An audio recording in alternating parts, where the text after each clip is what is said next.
ये सबसे प्रमुख अटैक था और इसमें सरप्राइज सबसे अहम इम्पोर्टेंस था।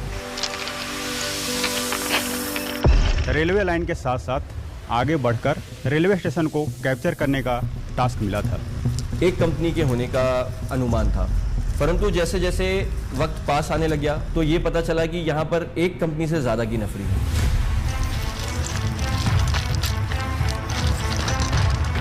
पाकिस्तानी सैनिक को हल्का सा संदेह हुआ तो उस टाइम पे उसने पूछा हम कौन आता है, तो उस समय पर अल्बर्ट एक्का का जवाब तेरा बाप आया। तेरा बाप? हमारे जवान पूर्ण रूप से उस एनवायरनमेंट में लड़ाई करने के लिए तैयार थे।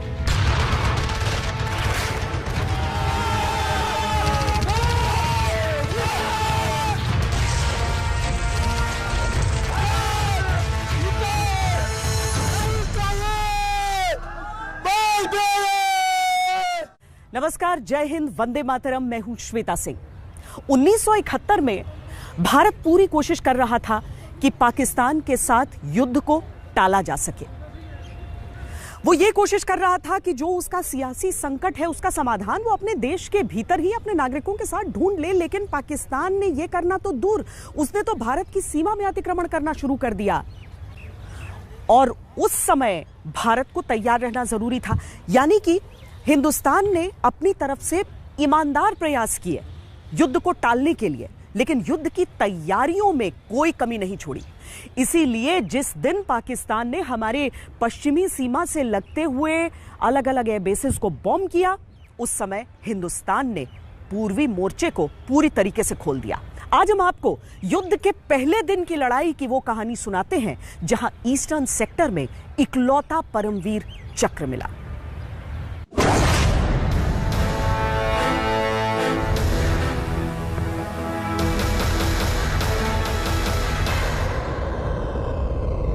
पहला वार सबसे महत्वपूर्ण होता है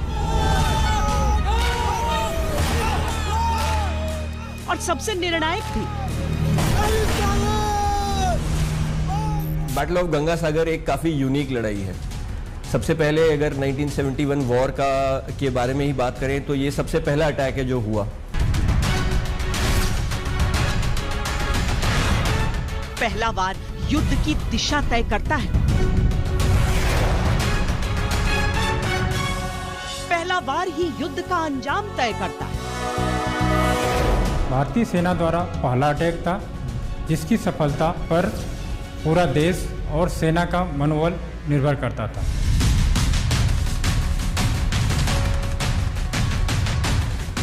जैसे ही पाकिस्तान ने भारत की पश्चिमी सरहद पर आक्रमण किया, उसी पल भारत ने ईस्ट पाकिस्तान में ढाका कूच की योजना पर अमल शुरू कर दिया। ईस्ट पाकिस्तान में इंडियन आर्मी 4 प्रमुख थ्रस्ट लाइन के थ्रू गई थी। 2 कोर, 33 कोर, 101 सब एरिया और 4 कोर।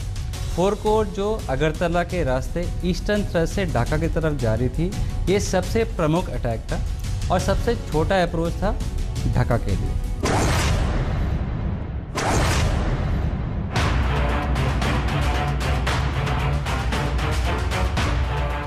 लक्ष्य एक, लेकिन चौतरफा घेराबंदी के लिए रास्ते अलग अलग। 14 गार्ड्स को जिस रास्ते आगे बढ़ना था वो सबसे छोटा पर सबसे चुनौतीपूर्ण रास्ता था। इस रास्ते की पहली चुनौती थी गंगा सागर पर नियंत्रण।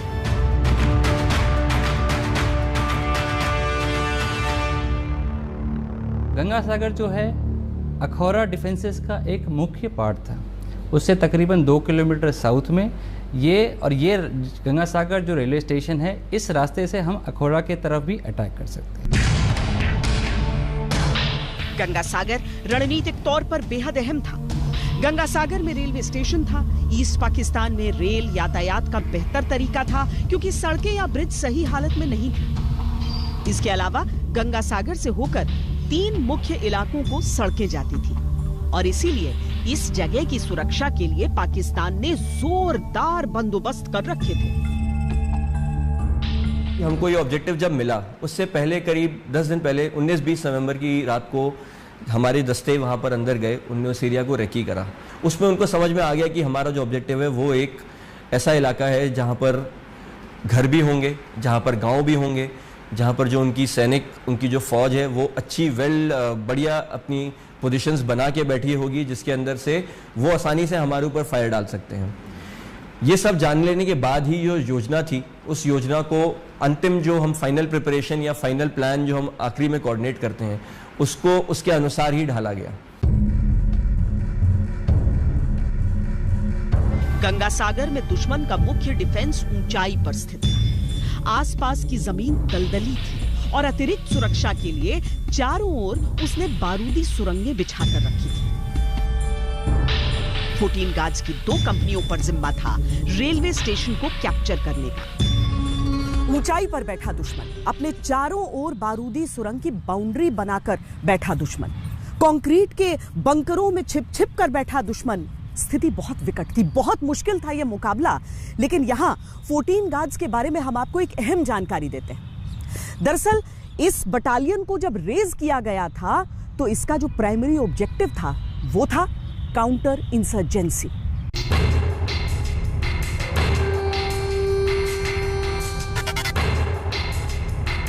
युद्ध से केवल 8 महीने पहले अप्रैल 1971 में 14 गार्ड्स को इन्फेंट्री बटालियन में तब्दील किया गया था। बटालियन अपनी जिम्मेदारी और आने वाली युद्ध की आशंकाओं को देखते हुए मेहनत में जुट गए ताकि हर चुनौती के लिए खुद को तैयार कर सके। हालांकि एंटी इंसर्जेंसी के किरदार ने उन्हें एक एडवांटेज भी दिया था, वो ये कि वो अपारंपरिक युद्ध शैली से भी वाकिफ थे, जो इस युद्ध में उनके बहुत काम आने वाली थी। नवंबर में इस नई नवेली बटालियन को एक क्रॉस बॉर्डर रेड का दायित्व दिया गया था। नवंबर 1971 में हमें पहला हमको मौका मिला जिसमें कि हमने दुश्मन से रूबरू हुए।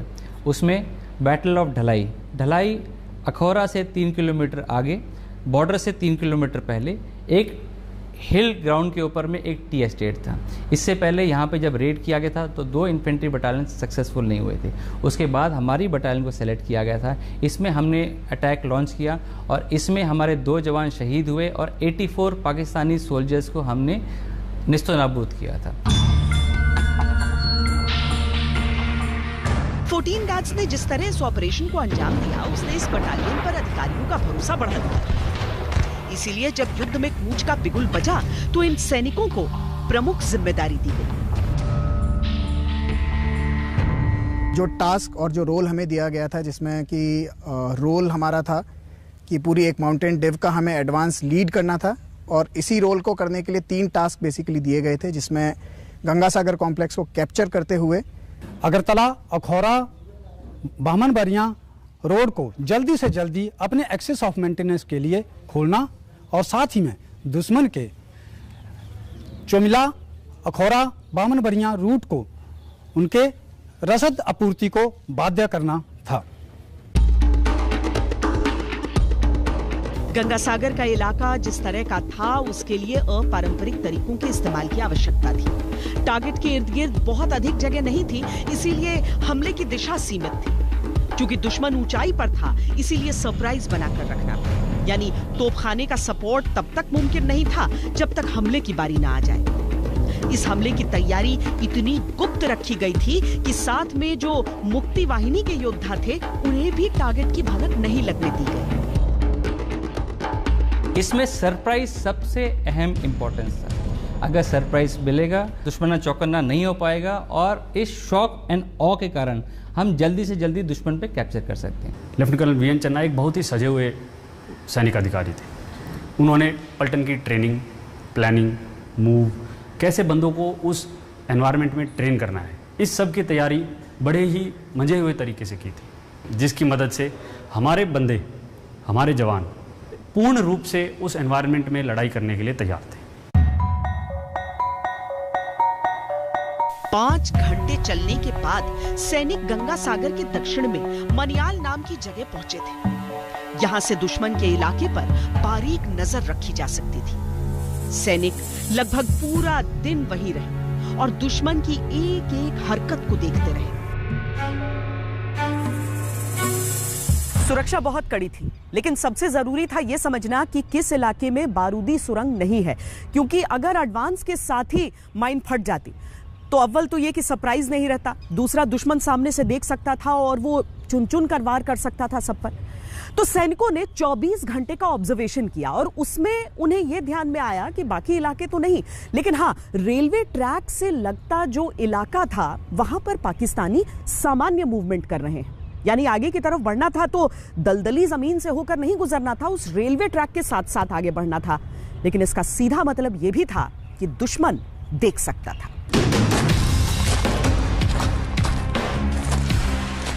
रेल ट्रैक के इर्द गिर्द बारूदी सुरंग नहीं थी, लिहाजा पटरी के दो ओर से दो कंपनियां आगे बढ़ी। पटरी की बाईं ओर से ब्रावो कंपनी, जिसके लीडिंग स्काउट थे लांस नायक एल्बर्ट इक्का, और पटरी की दाईं ओर से अल्फा कंपनी, जिसके लीडिंग स्काउट थे गुलाब सिंह। पटरी जमीन से 8 से 10 फीट ऊपर थी, यानी आगे बढ़ते हुए दोनों कंपनियां एक दूसरे को नहीं देख सकती थी, पर तालमेल बनाए रखने के लिए आई कांटेक्ट जरूरी था। इसीलिए दोनों लीडिंग स्काउट्स ऊपर चल रहे थे और बाकी सैनिक नीचे। गंगा सागर को कैप्चर करने के लिए सरप्राइज अटैक ही मुख्य अहमियत थी। अगर इसको कैप्चर करना था, सरप्राइज के लिए जो डायरेक्शन ऑफ अटैक था ये साउथ वेस्ट डायरेक्शन से रेलवे ट्रैक के साथ साथ हमें 2 फाइल के अंदर आगे एडवांस करना था। दुश्मन वहां मजबूती से काबिज था और उसे उखाड़ फेंकने के लिए बिल्कुल नजदीक पहुंचकर ही हमला करना था। ठंडी रात के अंधेरे में बगैर किसी आहट के भारत के योद्धा सधे कदमों से आगे बढ़ रहे थे। उस समय सुबह के करीब 3 बजे थे। मुश्किल से स्टेशन से 100 गज की दूरी बची थी कि एक सैनिक का पांव सुरक्षा के लिए लगे ट्रिप वायर पर पड़ा और रोशनी हो गई।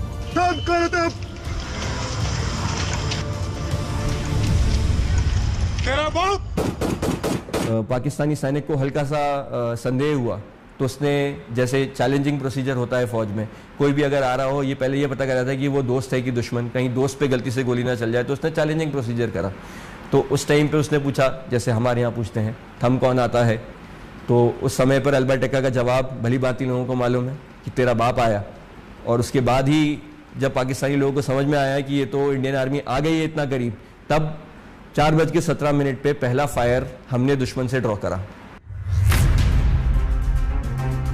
सरप्राइज खत्म हो चुका था। दुश्मन हमारे सैनिकों को देख चुका था। उसने ऊंचाई से ताबड़तोड़ गोलियां बरसानी शुरू कर दी।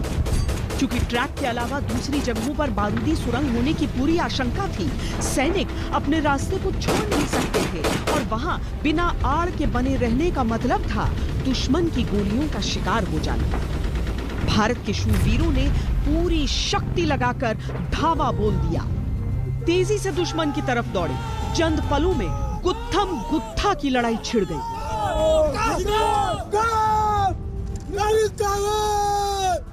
लांस नायक अल्बर्ट इक्का आगे होने के कारण एलएमजी पोस्ट के ऊपर धावा बोल देते हैं और एलएमजी पोस्ट के अंदर पहुंच करके और दोनों पाकिस्तानी सोल्जर को, जो सिपाही रैंक के होते हैं, उनको मौत के घाट उतार देते हैं। पर दुश्मन मजबूत डिफेंस के बीच बैठा था। हर तरफ माइंस का जाल बिछा हुआ था। दुश्मन को बाहर निकालने का एक ही रास्ता था कि जहां से जो गैप मिल पाए उसमें से ग्रेनेड भीतर फेंका जाए और जब दुश्मन वहां से जान बचाकर भागने की कोशिश करे तो बाहर खड़े सैनिक संगीनों में लगे नेजे से उन दुश्मनों को एक एक करके खत्म करते जाएं। ये पूरी कार्रवाई लगातार जारी थी। लेकिन लांस नायक एल्बर्ट इक्का ने देखा कि एक एलएमजी पोजीशन से लगातार गोलियां बरस रही हैं।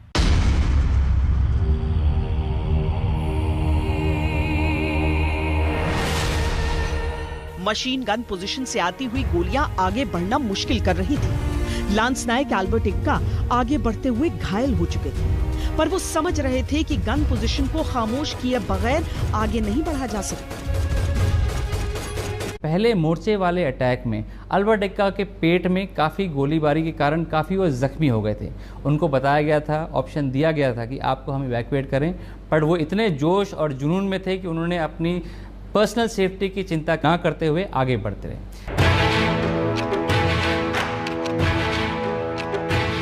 एल्बर्ट इक्का घायल थे, पर उन्होंने इवैक्यूएट होने से इनकार कर दिया। उन्हें एहसास था कि यह पाकिस्तानी सुरक्षा का पहला ही चक्र है जिसे भेदा जा रहा है। तेजी से बढ़ते रहना जरूरी है। वो आगे बढ़ते रहे, जैसे अपने दर्द से ही शक्ति का अभूतपूर्व संचार कर रहे हैं। दुश्मन का काल बनकर वो बढ़ते रहे और उनके साथ बढ़ता रहा हिंदुस्तान का हर शूरवीर, रास्ते में आती हर रुकावट को ध्वस्त करते हुए।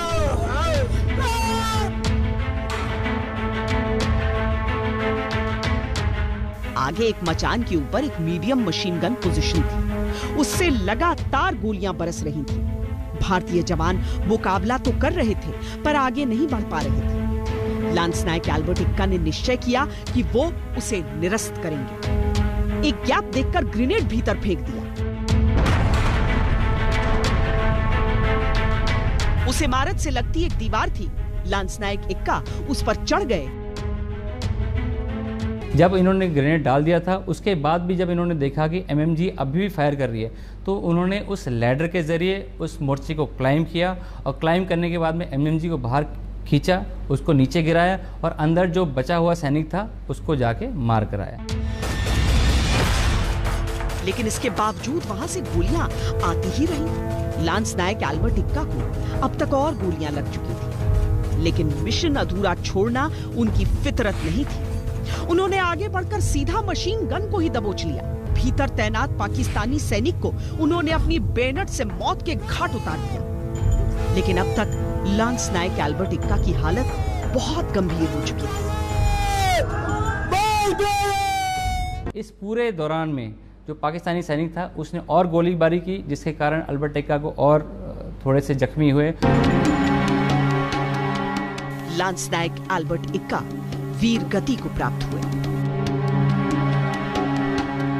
इस दौरान उन्हें भी काफी घाव लगते हैं और परिणाम स्वरूप वो वीर गति को प्राप्त हो जाते हैं। लेकिन उनके इस अदम्य साहस और वीरता के कारण हमारे बटालियन को विजय मिल पाता है।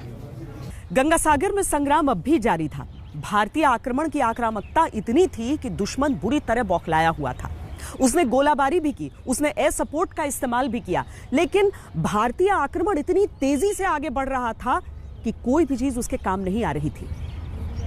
सुबह के 10 बजते बजते पूरा गंगा सागर कॉम्प्लेक्स भारतीय सेना के नियंत्रण में आ चुका था।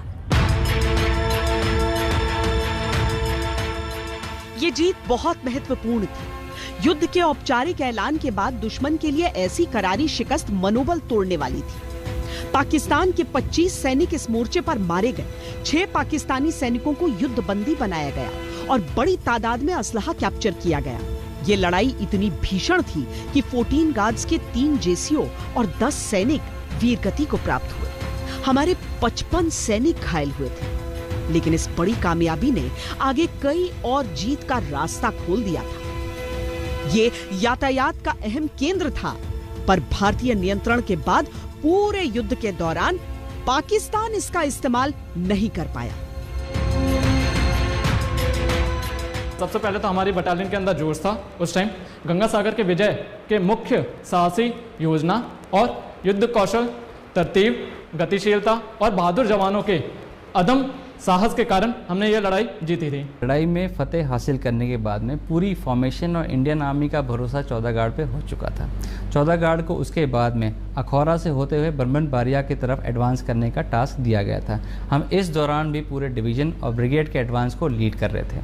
हमने उससे आगे बढ़ते हुए 8 दिसंबर और 9 दिसंबर को ब्रह्मन-बारिया के इलाके में जाके वहाँ पे कैप्चर किया। दुश्मन ये सोच रहा था कि अटैक किसी और डायरेक्शन से आएगा, but lieutenant colonel V N Channa की प्लानिंग, ट्रुप्स का मोटिवेशन जो कि उस लड़ाई के दौरान बहुत हाई था।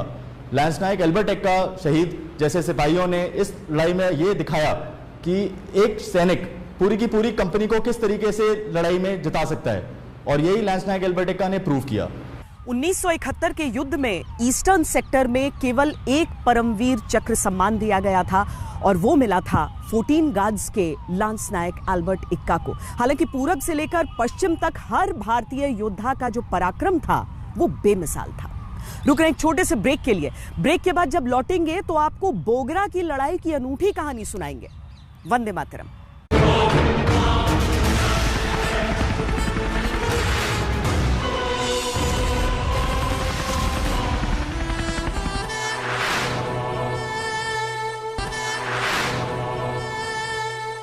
1971 के युद्ध में पहले दिन से भारतीय शौर्य का परचम लहरा रहा था। ताज्जुब नहीं कि 13 दिनों के अंदर हिंदुस्तान ने पाकिस्तान को पटखनी दे दी थी। लेकिन दुश्मन के इलाके में, दुश्मन की जमीन पर लड़ाई आसान नहीं होती है। युद्ध के अंत के दिनों में बोगरा नाम के एक जगह पर नियंत्रण के लिए खूनी संघर्ष शुरू हुआ।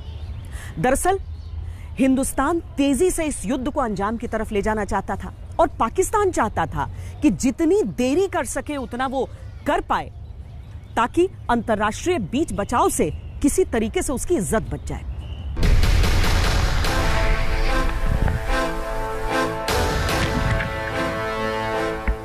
बोगरा एक नॉर्थ वेस्ट बांग्लादेश में एक बहुत ही मुख्य टाउन है। बोगरा के अंदर 1500 पाकिस्तानी सिपाही आ चुके थे।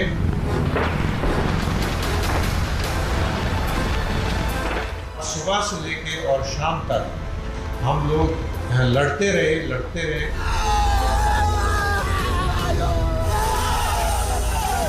जय महाकाली आयोग,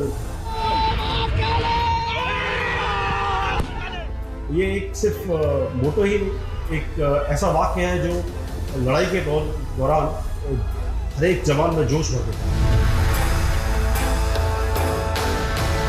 इसी लड़ाई के लिए हमारे बटालियन के ऑफिसर्स को 3 वीर चक्र, 3 सेना मेडल और 3 मेंशन इन डिस्पेच दिया गया है।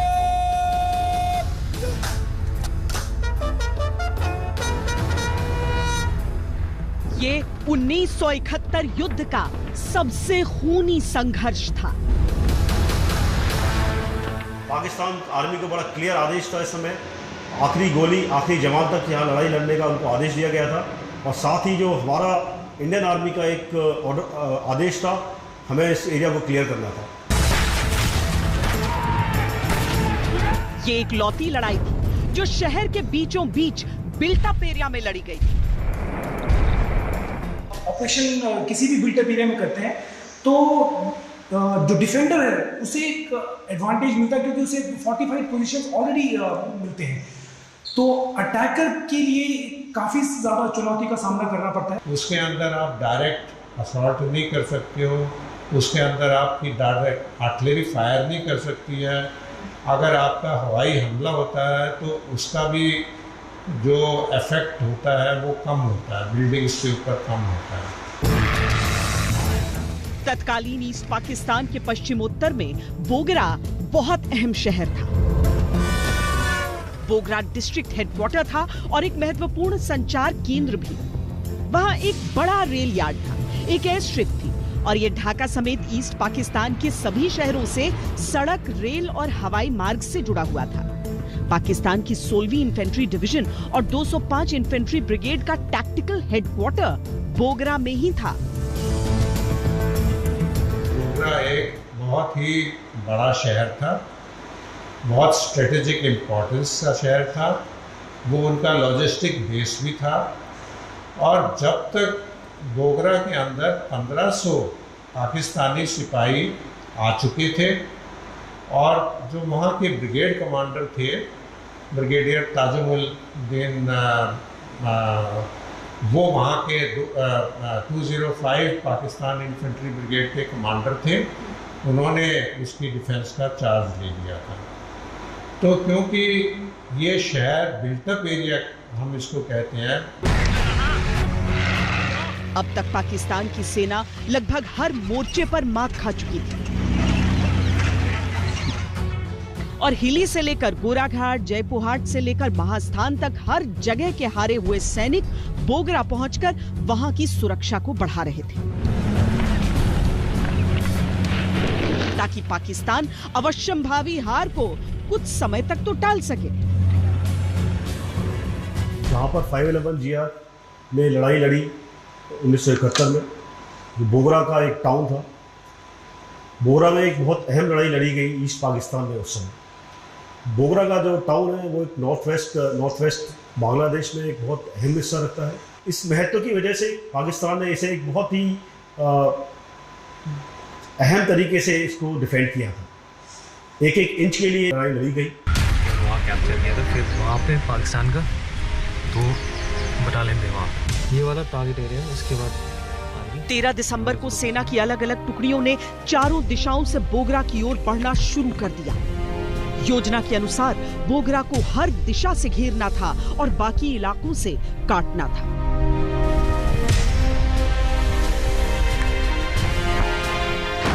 .511 गोरखा राइफल्स को यह जिम्मेदारी दी गई कि बोगरा के बीचों बीच रेलवे स्टेशन, पुलिस स्टेशन और सर्किट हाउस पर नियंत्रण करें। इन तीनों जगहों पर सैनिकों की बड़ी संख्या में मौजूदगी थी। बोगरा जो टाउन है उसको क्लियर करने के लिए हमें आदेश मिला था। बैटल ऑफ बोगरा के लिए कई छोटी छोटी लड़ाइयाँ लड़ी गई, जिसमें कि कंपनी जैसे कि गोराघाट, पीरगंज, सौलाखांडी, महास्थान, इस तरह की जो लड़ाइयाँ लड़ी गई। और उसके बाद जो बैटल ऑफ बोगरा टाउन लड़ा गया, उसमें हमारी बटालियन ने एक अहम हिस्सा लिया। गोरखा सैनिकों ने रात में ही बोगरा के लिए कूच किया। 20 किलोमीटर के उस दायरे को पार करते हुए 5 बजे सुबह बोगरा शहर के नजदीक सैनिक पहुंच गए। शहर पूरी तरीके से खाली था, क्योंकि जो आम लोग थे वो युद्ध की आशंका में वहां से भाग खड़े हुए थे। लेकिन अब हर एक घर का इस्तेमाल पाकिस्तानी सेना कर रही थी। यानी कुछ इस तरीके से समझिए कि हर एक कदम पर एक पाकिस्तानी मोर्चा मौजूद था। और आगे बढ़ने के लिए भारतीय सैनिकों के लिए जरूरी यह था कि वो हर घर से पाकिस्तानी सैनिकों को क्लियर करें और उसके बाद आगे की ओर बढ़ें। कमोवेश उस तरह से जैसे आज एक एंटी टेरर ऑपरेशन को अंजाम दिया जाता है, हाउस इंटरवेंशन किया जाता है। लेकिन उस समय सैनिकों के लिए यह कोई आम ड्रिल, सामान्य ड्रिल नहीं थी। दुश्मन ने शहर को किले में तब्दील कर रखा था। जो पक्के मकान थे उन पर भारी मशीन गन और रिकॉइललेस राइफल तैनात किए गए थे, जो आगे बढ़ने की इंच इंच जमीन को कवर कर रहे थे। ऐसे इलाके पर धावा बोलने से पहले तोपखाने की जरूरत होती है और इसीलिए सुबह 8:30 बजे ऑपरेशन की शुरुआत दुश्मन के ठिकानों पर बम बरसाने से हुई।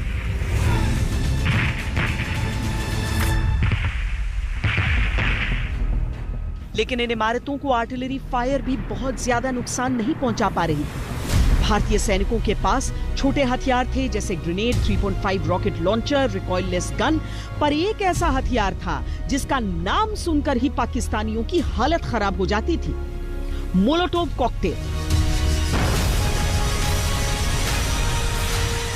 उसमें आग लगा के अगर आप उसको फेंकते हैं तो वो एक फायर बॉल बन जाता है, और जब वो फायर बॉल बन जाता है तो वो एकदम आग पकड़ लेता है। तो मोलोटोव कॉकटेल जो है बिल्टअप एरियाज़ के अंदर बहुत कारगर साबित होता है। तो जब मोलोटोव कॉकटेल को हम अंदर एक मकान के अंदर और एक कमरे के अंदर फेंकते हैं तो वो एक आग का गोला बन जाता है और पूरे कमरे के अंदर आग लग जाती है। तो उसके अंदर जो भी आदमी है जो लड़ भी रहा है वो मजबूर होके आग के डर से और धुआं के डर से उसको बाहर आना ही पड़ता है। पर इस हथियार के इस्तेमाल के लिए भी तो उस इलाके में घुसना था जो मौत के मुंह में घुसने के समान था। ये सामान्य युद्ध नहीं था, इसमें अपारंपरिक रणनीतियों का इस्तेमाल होना था। एक एक करके सेक्शन ड्रिल के अनुसार हर घर को पाकिस्तानी सैनिकों से खाली करना था। इस ऑपरेशन में बहुत समय लगता, जान के नुकसान की आशंका भी बहुत अधिक थी, क्योंकि दुश्मन ऊंचाई पर मौजूद था। भारतीय सैनिक घरों के कुछ ब्लॉक से आगे ही बढ़े थे कि सामने से जबरदस्त फायरिंग आई।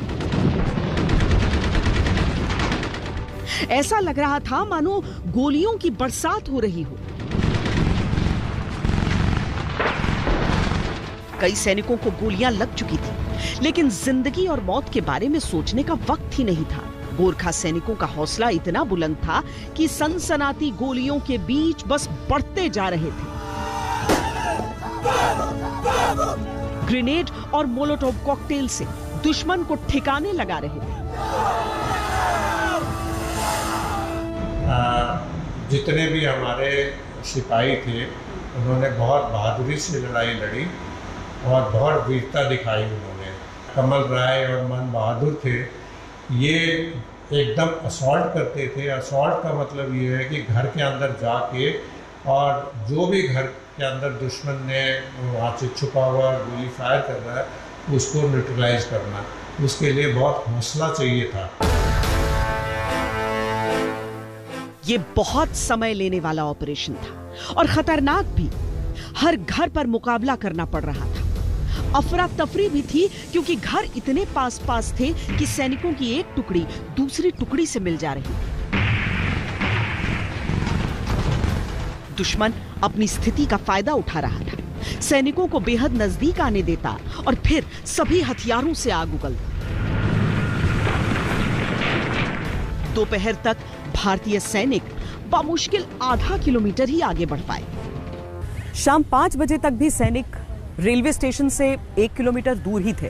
वहां पर पानी की एक टंकी थी और उस पर भी पाकिस्तानी सैनिक मौजूद थे। ऊपर से वो गोलियां बरसा रहे थे। वहां से मूव करना बिल्कुल भी संभव नहीं हो रहा था सैनिकों के लिए। यह सोचा गया कि अगर उस पोजीशन को पाकिस्तान के नेस्तनाबूद करना है तो दूसरे दिशा से आक्रमण करना होगा, लेकिन दुश्मन को कंफ्यूज रखना भी जरूरी था, उलझाए रखना जरूरी था। तो एक टुकड़ी वहीं पर रुकी, मुकाबला करती रही और दूसरी जो टुकड़ी थी वो दूसरी दिशा से आकर उसने आक्रमण किया। समय तेजी से बीत रहा था। सैनिकों को यह एहसास था कि अगर अंधेरा हो गया तो ऐसे इलाके में बहुत मुश्किल हो जाएगी। गोरखा सैनिकों ने हिम्मत की एक एक बूंद को निचोड़कर अंतिम प्रहार की शुरुआत की। दुश्मन की हर एक इमारत को खाक में मिलाते हुए पाकिस्तानियों पर ताबड़तोड़ प्रहार करते हुए, सीने पर वार सहते हुए जब गोरखा तेजी से आगे बढ़े तो दुश्मन ने भी इतने जोरदार वार की उम्मीद ही नहीं की थी। वो घबरा कर पीछे हटने लगा। ये रणनीति काम आई और अंधेरा होने से ठीक पहले एक प्लाटून ने रेलवे स्टेशन के एक हिस्से पर कब्जा कर लिया। जब हमने शाम के टाइम पर 15 तारीख कोई 6:30 शाम को 15 दिसंबर 6:30 बजे या 7 बजे के करीब जब हमने रेलवे स्टेशन के ऊपर कब्जा किया, हमें ये पता नहीं लगा जब हमने रेलवे स्टेशन के ऊपर कब्जा किया कि वहाँ से पाकिस्तान की आर्मी के जो ट्रुप्स हैं वो किस साइड में विड्रॉ करके गए।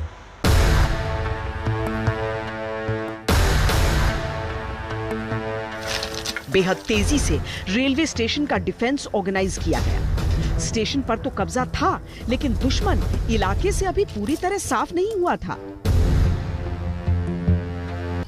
रात भर का चलना, कठिन लड़ाई और भीषण ठंड। उस रात पिछले दिन का जो खाना बचा हुआ था उसे खाकर सैनिकों ने किसी तरीके से रात काटी, इस इंतजार में कि जाने कब पाकिस्तान आक्रमण कर दे। लेकिन पूरी रात पाकिस्तान की तरफ से कोई आहट नहीं थी। ऐसा क्यों हुआ, जानेंगे इस ब्रेक के बाद। वंदे मातरम।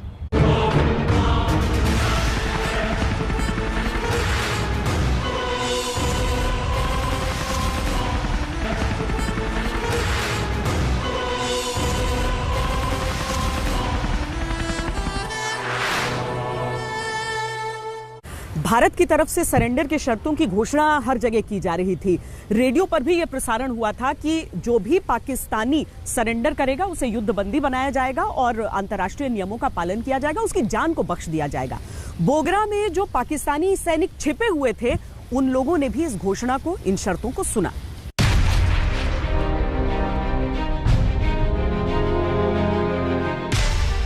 भारतीय सैनिक अपनी कार्रवाई में लगे थे जब मुख्य स्टेशन से लगे रेलवे शेड एरिया में एक सफेद झंडा नजर आया और फिर पीछे पीछे हाथ उठाए पाकिस्तानी सैनिक निकलने लगे। एक के बाद एक लंबी कतार लगी रही। 8 अफसर, 6 जेसीओ और 212 पाकिस्तानी सैनिक। हमने 205 इन्फेंट्री ब्रिगेड के एक brigade major, 1 general staff officer, 3 operation, इसके साथ साथ में हमने 80 फील्ड रेजिमेंट के सीओ साहब और इंजीनियर के एक ऑफिसर के साथ साथ में इंजीनियर के 50 लोगों को भी हमने बंधक बनाया, जो कि प्रिजनर ऑफ वॉर बनाया था। वो खुश थे कि यहाँ लड़ाई ख़त्म हो गई है, क्योंकि उनको पता था कि हम यहाँ जीत नहीं सकते हैं। ये वो पाकिस्तानी सैनिक थे जिनको उनके हुक्मरान ने लगभग मरने के लिए छोड़ दिया था। इन टुकड़ियों ने अलग अलग मोर्चों पर लगातार हार देखी थी और 8 दिसंबर से भागते फिर रहे थे। दरअसल यहाँ तैनाती थी पाकिस्तानी ब्रिगेडियर तजम्मुल हुसैन की। वो आजादी से पहले 1947 में ही सेना में कमीशन हुआ। बंटवारे के बाद पाकिस्तानी सेना में शामिल होने को चुना। 71 की जो लड़ाई हुई है, हालांकि ये अपने GHQ के अंदर उनको बहुत अच्छी पोस्ट मिली हुई थी, लेकिन ये वॉलंटियर करके ईस्ट पाकिस्तान में हमारे साथ लड़ने के लिए इन्होंने वॉलंटियर किया था। इनको 205 ब्रिगेड की कमांड सितंबर या अक्टूबर के महीने में मिली थी और इन्होंने अपने ब्रिगेड को बहुत ही अच्छी तरीके से लड़ाया, हमारे खिलाफ बहुत अच्छी तरीके से लड़ाया। ये तजम्मुल हुसैन का ही फरमान था कि संसाधन हो या न हो, अंत तक लड़ो। कई सैनिक बीमार थे, जो मर गए थे। उनकी लाशें मलबे के नीचे पड़ी थी, जिन्हें निकालने वाला कोई नहीं था। वहां रहने वाले नागरिक पाकिस्तानी सैनिकों से नफरत करते थे।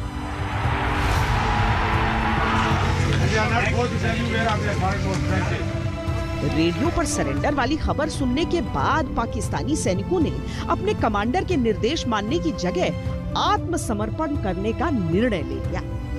हालांकि सरेंडर के लिए आगे बढ़ते पाकिस्तानियों के बीच 2 भारतीय सैनिक भी नजर आए। लड़ाई इतनी घमसान हुई और हमने उनके ऊपर इतना नुकसान पहुंचाया कि उनके ऑफिसर्स और जो सिपाही थे वो उनके हुक्म को ना मानने में मजबूर हो गए और उन्होंने उनके हुक्म को ना मानते हुए सरेंडर करना शुरू कर दिया। लेकिन ब्रिगेडियर ने जैसे कि उन्होंने कसम खिलाई थी, उन्होंने वो कसम को मानते हुए सरेंडर नहीं किया और उन्होंने नेपाल की तरफ भागने की कोशिश की। उधर ब्रिगेडियर तजम्मुल हुसैन मुक्ति वाहिनी के हत्थे चढ़ गया। बड़ी मुश्किल से भारतीय सेना ने उसकी जान बचाई। बोगरा की जो सरेंडर सेरेमनी हुई, उसके साथ ही पाकिस्तानी फौज का संपूर्ण समर्पण समाप्त हुआ। अभी के लिए इतना ही। अभिमन्यु शर्मा, कैमरा पर्सन योगेंद्र सिंह और सैयद मोहसिन के साथ मुझे दीजिए इजाजत। वंदे मातरम।